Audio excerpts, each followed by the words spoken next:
ഒരു കാര്യം നിങ്ങൾ ശ്രദ്ധിച്ചിട്ടുണ്ടാകും, നമ്മൾ ഏറ്റവും കൂടുതൽ നിരന്തരമായി നമ്മൾ ചെയ്തുകൊണ്ടിരിക്കുന്ന ഫർളായിരിക്കുന്ന നന്മകളെ സംബന്ധിച്ച് ഒന്നും ഞാൻ പറഞ്ഞിട്ടില്ല. വളരെ നിസ്സാരമായിട്ട് നിങ്ങളും ഞാനും തള്ളുന്ന ചെറിയ ചെറിയ കാര്യങ്ങളെ പറ്റിയാണ് പറഞ്ഞത്. ആ കാര്യങ്ങൾ തന്നെ നമ്മുടെ ജീവിതത്തിൽ നമ്മൾ പകർത്താൻ ശ്രമിക്കുകയാണെങ്കിൽ നാളെ പരലോകത്ത് നമുക്ക് ധാരാളം നന്മകൾ നേടി സ്വർഗത്തിലേക്ക് പ്രവേശിക്കാൻ കഴിയും എന്ന് സൂചിപ്പിക്കുകയാണ്. റസൂൽ സല്ലല്ലാഹു അലൈഹി വസല്ലം ഒരിക്കൽ വന്ന് ചോദിച്ചു, എല്ലാവരും ഇങ്ങനെ ഇരിക്കുന്ന സദസ്സിൽ, മൻ അസ്ബഹ മിൻകുമുൽ യൗമ സായിമൻ, ഇന്ന് സുന്നത്തായിരിക്കുന്ന നോമ്പുള്ളവന് ആരെങ്കിലും ഉണ്ടോ?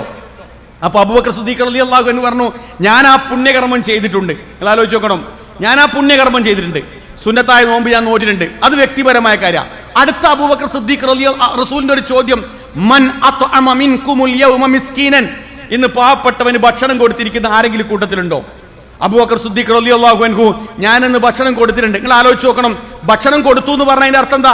ഇന്ന് എനിക്കും നിങ്ങൾക്കും ഒരു പാവപ്പെട്ട മനുഷ്യന് ഭക്ഷണം കൊടുക്കുക എന്ന് പറഞ്ഞാൽ അതൊരു പ്രതിസന്ധിയുള്ള കാര്യമേ അല്ല. പക്ഷെ അബൂബക്കർ സിദ്ദീഖ് റളിയല്ലാഹു അൻഹു ആ കാലഘട്ടത്തിൽ അവർക്ക് തന്നെ ഭക്ഷണമില്ലാത്ത ഒരു സാഹചര്യം ഉണ്ടായിരുന്നു എന്ന് നമുക്കറിയാം. പക്ഷെ പാവപ്പെട്ടവന് ഇന്ന് ഞാൻ ഭക്ഷണം കൊടുത്തിട്ടുണ്ട്. ഒരു മറുപടിയാ. അടുത്ത ചോദ്യം, മൻ ആദ മിൻകുമുൽ യൗമ മരീളൻ, ഇന്ന് ഒരു രോഗിന്റെ അടുത്ത് ആരെങ്കിലും പോയിട്ടുണ്ടോ? അബൂബക്കർ സിദ്ദീഖ് റളിയല്ലാഹു അൻഹു, ഞാൻ ഇന്നൊരു രോഗിന്റെ അടുത്ത് പോയിട്ടുണ്ട്. അവസാനത്തെ ചോദ്യം, മൻ തബിഅ മിൻകുമുൽ യൗമ ജനാസ, ഇന്നൊരു മയ്യത്തിന്റെ കൂടെ ആരെങ്കിലും പോയിട്ടുണ്ടോ? അബൂബക്കർ സിദ്ദീഖ് റളിയല്ലാഹു അൻഹു, ഞാൻ പോയിട്ടുണ്ട്. ഇവിടെ എന്താണെന്നറിയാമോ? റസൂൽ സല്ലല്ലാഹു അലൈഹി വസല്ലമയുടെ ഈ ചോദ്യത്തിന് 4 എണ്ണത്തിനും ഞാൻ ചെയ്തിട്ടുണ്ട് എന്ന് പറയാൻ അദ്ദേഹത്തിന് കഴിഞ്ഞ എന്താണെന്നറിയാമോ? അങ്ങനത്തെ അവസരങ്ങൾ കിട്ടുമ്പോൾ ആ അവസരങ്ങൾ ഒരിക്കലും തന്നെ നഷ്ടപ്പെടുത്താറില്ല.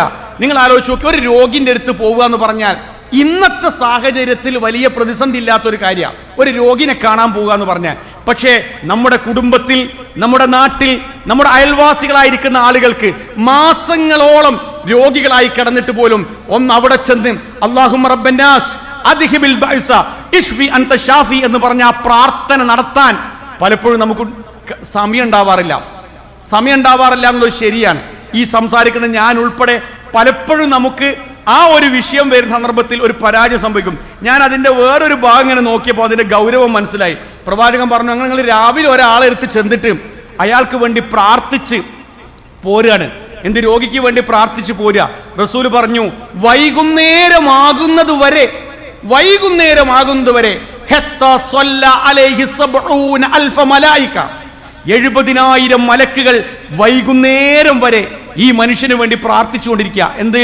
ഞാനൊരു രോഗിന്റെ അടുത്ത് പോയതിന്, ആ രോഗിക്ക് വേണ്ടി ഞാൻ പ്രാർത്ഥിച്ചതിന് 70,000 മലക്കുകൾ ഈ പോയ മനുഷ്യന് വേണ്ടി പ്രാർത്ഥിക്കുക. പടച്ചോനെ, ഒരു ദാസൻ ഒരാളെടുത്ത് വന്ന് രോഗത്തിന് വേണ്ടി ആത്മാർത്ഥമായി ശിഫക്ക് വേണ്ടി പ്രാർത്ഥിച്ച് തിരിച്ചു പോരുന്നുണ്ട്.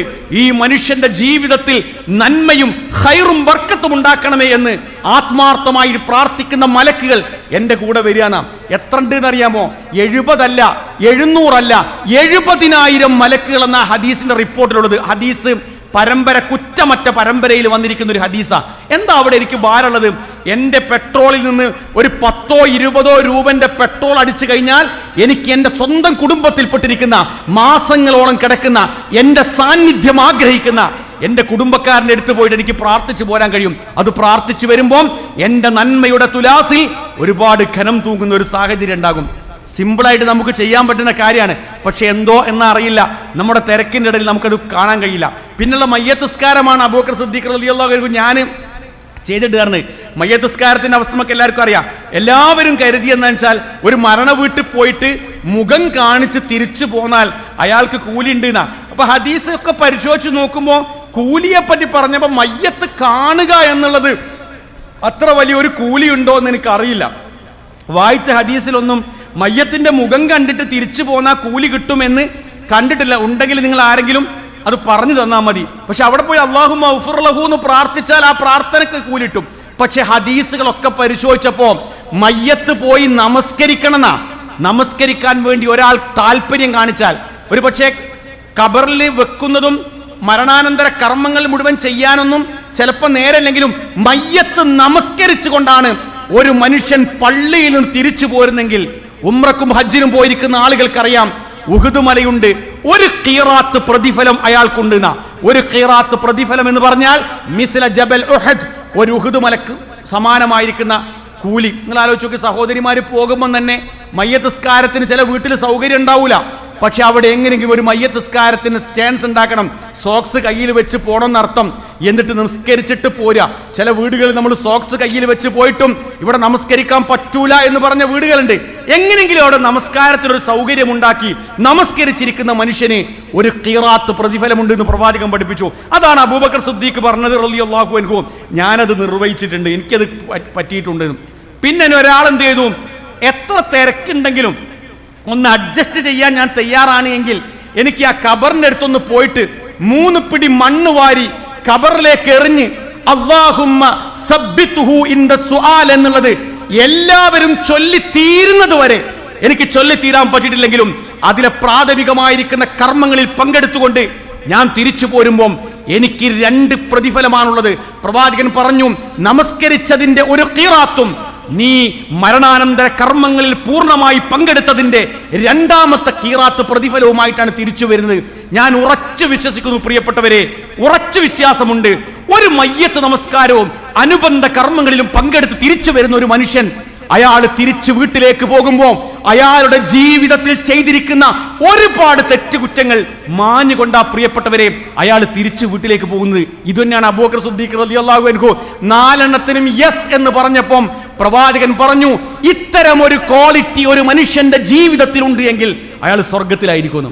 അബൂബക്കർ സിദ്ദീഖ് റളിയല്ലാഹു അൻഹുവിനോട് ചൂണ്ടി പറഞ്ഞതാ, ഇത്തരം ഒരു ക്വാളിറ്റി ഒരു മനുഷ്യന്റെ ജീവിതത്തിൽ ഉണ്ട് എങ്കിൽ അയാൾ സ്വർഗത്തിലേക്ക് പോകുമെന്ന് പ്രവാചകൻ സല്ലല്ലാഹു അലൈഹി വസല്ലം പഠിപ്പിച്ചു. അതുകൊണ്ട് സഹോദരന്മാരെ, നിത്യ ജീവിതത്തിൽ തന്നെ ഒരുപാട് സുന്നത്താണ് നമ്മൾ പറഞ്ഞ, എടുത്താൽ കൂലിയുള്ളത്, ഉപേക്ഷിച്ചാൽ കുറ്റമില്ലാത്തത് എന്ന് നാം വ്യാഖ്യാനം പഠിച്ചിരിക്കുന്ന ആ പുണ്യകർമ്മങ്ങൾ പരമാവധി നമുക്ക് ചെയ്യാൻ പറ്റുകയാണെങ്കിൽ നാളെ സ്വർഗത്തിലേക്ക് നമ്മൾ തിരിച്ചു പോകുമ്പോൾ, അള്ളാഹുവിന്റെ അടുക്കിലേക്ക് നമ്മൾ തിരിച്ചു പോകുമ്പോൾ സന്തോഷത്തിൽ സംതൃപ്തിയിൽ അള്ളാഹുവിന്റെ അടുക്കിലേക്ക് നമുക്ക് തിരിച്ചു പോകാൻ പറ്റും. ഞാൻ എപ്പോഴും ഇങ്ങനെ ആലോചിക്കാറുണ്ട്, ഈ ഒരു പുണ്യകർമ്മം എന്ന് പറഞ്ഞാൽ ജീവിതത്തിൽ എപ്പോഴും നമുക്ക് ചെയ്യാൻ തൗഫീഖ് ഉണ്ടായിക്കൊള്ളുന്നില്ല.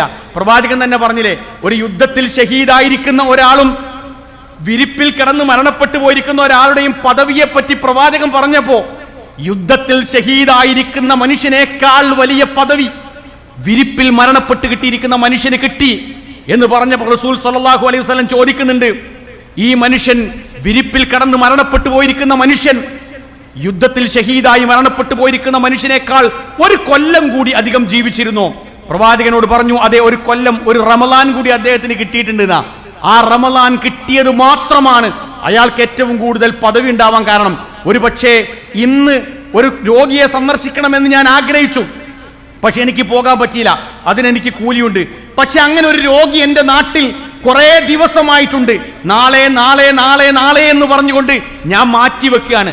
സത്യത്തിൽ ഒരിക്കലും തന്നെ ആ രോഗിയെ കാണാൻ കഴിയാത്ത രൂപത്തിൽ അള്ളാഹു നമ്മളെ തിരിച്ചു വിളിച്ചു കഴിഞ്ഞാൽ ഒരിക്കലും ആ ഒരു പുണ്യകർമ്മം നമുക്ക് ചെയ്യാൻ കഴിയില്ല. ഏതൊരു വിഷയവും അങ്ങനെ നോക്കുമ്പോൾ നാളേക്ക് നമ്മളൊരു പുണ്യകർമ്മം മാറ്റിവെക്കുമ്പോൾ ആ പുണ്യകർമ്മം ഒരിക്കലും എനിക്ക് ചെയ്യാൻ കഴിയാത്ത രൂപത്തിൽ നമ്മളിൽ നിന്ന് നഷ്ടപ്പെട്ടു പോവാൻ സാധ്യതയുണ്ട് എന്ന് സൂചിപ്പിക്കുകയാണ്. പ്രവാചകൻ സല്ലല്ലാഹു അലൈഹി വസല്ലം ഒരിക്കൽ നമസ്കാരം കഴിഞ്ഞു വേഗത്തിൽ ഓടിപ്പോകുമ്പോൾ അനുചരന്മാർ ചോദിക്കുന്നുണ്ട്, എന്താണ് കുറച്ച് തിരക്ക്? ഒന്നുമില്ല, സ്വതക്ക കൊടുക്കേണ്ട ഒരു ചെറിയ സാധനം എന്റെ വീട്ടിൽ അവശേഷിക്കുന്നുണ്ട്, എത്രയും പെട്ടെന്ന് കൊടുത്തു തീർക്കേണ്ടതാണ്, അത് കൊടുത്തു തീർക്കാൻ വേണ്ടി, അത് കൊടുക്കാൻ വേണ്ടിയിട്ടാണ് ഞാൻ വേഗത്തിൽ ഓടിപ്പോയെന്ന് പ്രവാചകൻ പറയാനുള്ള കാരണം, നന്മ ചെയ്യാനുള്ള അവസരങ്ങളെ ഒരിക്കലും തന്നെ മുന്നോട്ട് നീട്ടിവെക്കാത്ത രൂപത്തിൽ പരമാവധി പുണ്യകർമ്മങ്ങൾ ചെയ്ത് മുന്നോട്ട് പോവാൻ നമ്മൾ ശ്രമിക്കണം എന്നാണ് ഇതുമായി ബന്ധപ്പെട്ടുകൊണ്ട് ആദ്യ ഭാഗം, നന്മയുമായി ബന്ധപ്പെട്ട ആദ്യ ഭാഗത്തെ സൂചിപ്പിക്കുവാനുള്ളത്. ഒരു കാര്യം നിങ്ങൾ ശ്രദ്ധിച്ചിട്ടുണ്ടാകും, നമ്മൾ ഏറ്റവും കൂടുതൽ നിരന്തരമായി നമ്മൾ ചെയ്തുകൊണ്ടിരിക്കുന്ന ഫർളായിരിക്കുന്ന നന്മകളെ സംബന്ധിച്ച് ഒന്നും ഞാൻ പറഞ്ഞിട്ടില്ല. വളരെ നിസ്സാരമായിട്ട് നിങ്ങളും ഞാനും തള്ളുന്ന ചെറിയ ചെറിയ കാര്യങ്ങളെ പറ്റിയാണ് പറഞ്ഞത്. ആ കാര്യങ്ങൾ തന്നെ നമ്മുടെ ജീവിതത്തിൽ നമ്മൾ പകർത്താൻ ശ്രമിക്കുകയാണെങ്കിൽ നാളെ പരലോകത്ത് നമുക്ക് ധാരാളം നന്മകൾ നേടി സ്വർഗത്തിലേക്ക് പ്രവേശിക്കാൻ കഴിയും എന്ന് സൂചിപ്പിക്കുകയാണ്.